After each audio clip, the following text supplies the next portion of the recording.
Weekend, where we get to talk about the best show on television, AMC's The Walking Dead. Today we're talking about Season 5, Episode 6, called Consumed. What did you guys think of the episode? I thought that it was awesome. Obviously, my two favorite characters are Carol and Daryl, so I was super thrilled to see an episode with just them in it, and hearing a lot of their background and a lot of history with Carol, and it was just a really solid episode. I was definitely okay that there wasn't a ton of action. There was a little bit of action towards the end and intermittently through the show, but I really liked how we were able to delve deeper into both Carol and Daryl's characters. There were quite a few flashbacks in this episode. As much as Daryl was a part of this episode, this was really Carol's show last night. It was all about her and the evolution of her character. Every one of the flashbacks that we saw was super significant in the change of Carol's character. From the very beginning, you know, the first flashback we see is when Carol was banished by Rick, and she had to go be on her own, and it was kind of amazing to see what she did during that brief period of time when she was all alone. We usually don't get to see those parts of the show, you know, things that were happening with other characters that we didn't see in Season 4. It's kind of great to see, to go back and take a look and see what they were actually up to, and it's heartbreaking. I mean, I never agreed with Rick's decision to kick her out of the group without consulting with anyone else. I was very upset about it at the time when it happened, but it was almost worse seeing how torn up she was over it at first. You know, she's sitting in the car and the walker comes up and she's just crying and screaming at it to go away. You can tell that this life is just really taking its toll on her, and the way things are, it's just like she feels, you know, she felt guilty, but at the same time she felt like she had to make that decision in order to save the people that she loved. So as you can see, each flashback, you know, from the moment when we see her burning Karen and David's bodies, we see her burying Lizzie and Mika, we see her right after she destroyed Terminus, looking back.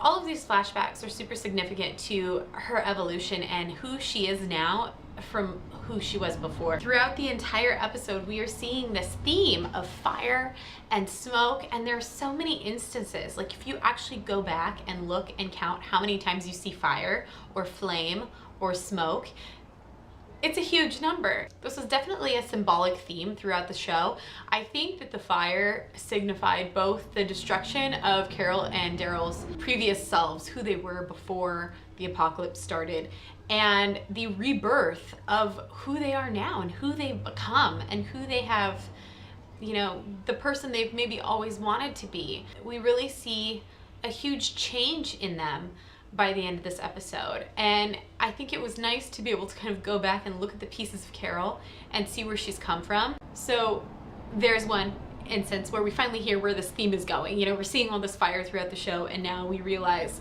what this fire means, and it means that each of these people that Carol has become has been burned away and consumed by this life.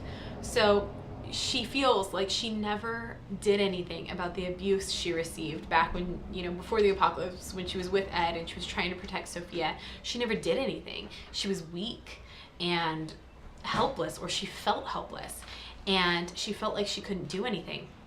And then she says, at the prison, I got to be who I always thought I should be, who I should have been, and then she got burned away too.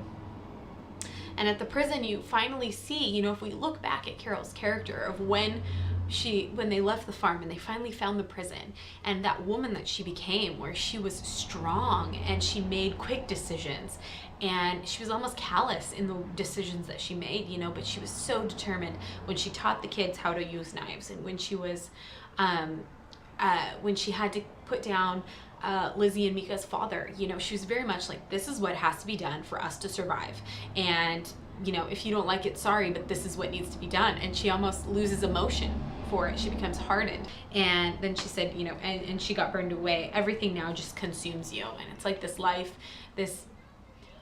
that they're living, everything has changed, and everything consumes who you are and who you're trying to become. And Daryl says, we ain't ashes. And I think what that means is that, you know, they don't have to be just what's left after the fire consumes you. You have the ability to be a new, different person. You don't have to just be the remnants of who you were. You can be a different person, a better person from it. So that's a little bit about the theme that, you know, kind of the background theme that was running throughout this entire episode. Let's now talk about the actual action that happened and the storyline. We see Carol and Daryl, they're chasing the cop car. They run out of gas, the cop car gets away, and they're left in downtown Atlanta, and they have no idea how to find this cop car or who they are. They have no clues whatsoever except for the cross on the back of the car. They take shelter in the women's shelter that Carol had previously stayed at. Daryl sort of figures that out. He knows that she had been abused by Ed, but I don't know that he knows the extent of it, you know? And he feels for her because he had suffered from childhood abuse and, you know, probably a lot of verbal abuse as well. And I don't know if well, we do know because back in season 3, was it? Or season 2 or 3, when we saw Merle rip Daryl's shirt off and the scars on Daryl's back. So we know that he actually was abused as well. And we know in this last episode, Daryl took that book on surviving childhood abuse.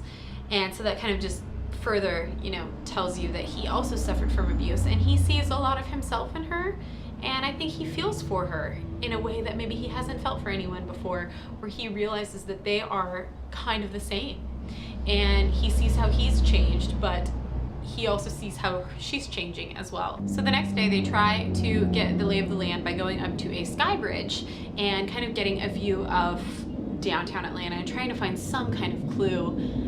Who knows? It's like looking for a needle in a haystack at this point. I don't even know if they expect to find anything, but you know, it's kind of their best shot at this point. So they go up to the sky bridge and there are walkers in sleeping bags, like zipped up tight in their sleeping bags. There's walkers in tents and they're all walkers. So there's gunshot wounds in like the sleeping bags, and it's like, what happened here? All of these people were sleeping, it looks like, and were killed.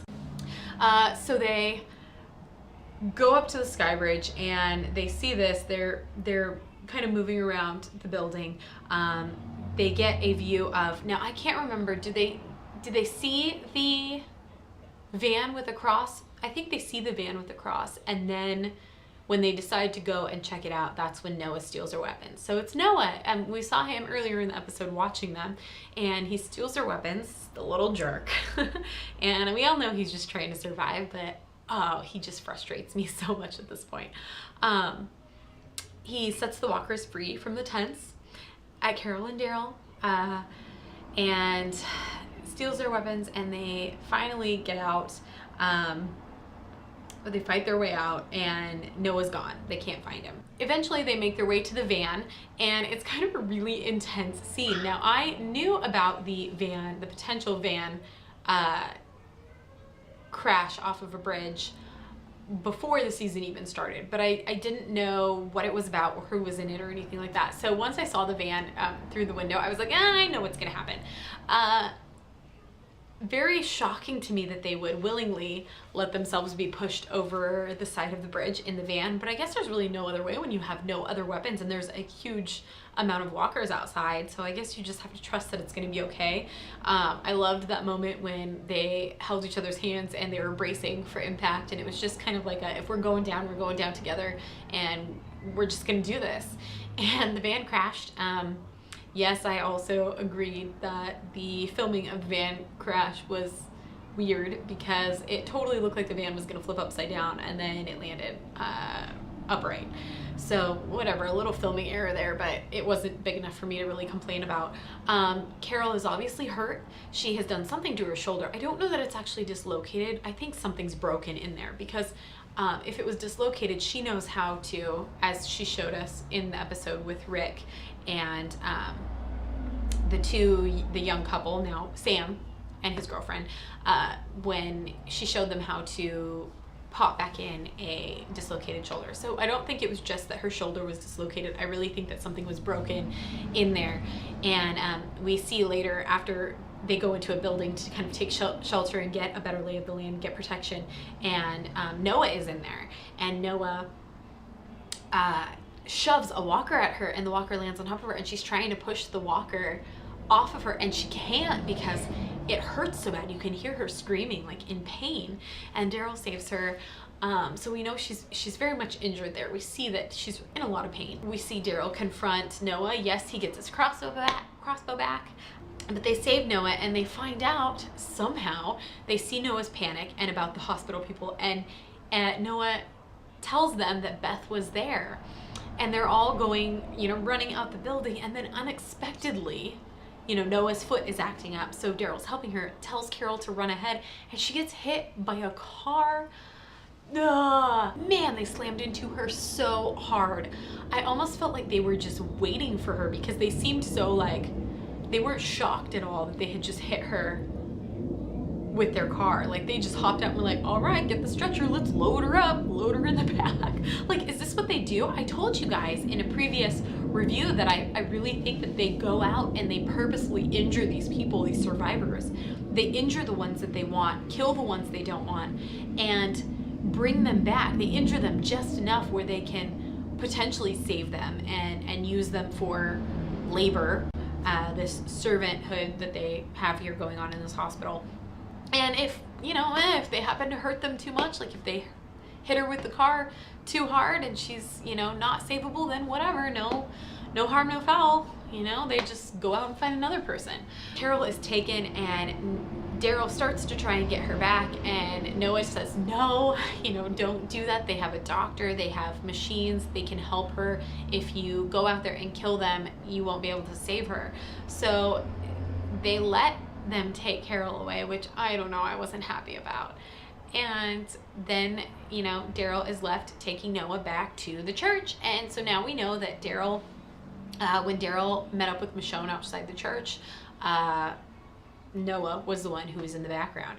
So now the rescue mission is on. So I think this next episode we are going to see them planning out how to rescue Beth and Carol. And I don't know what else we're going to see. Hopefully, I'm really hoping we see Abraham and Maggie and Glenn and everybody come back.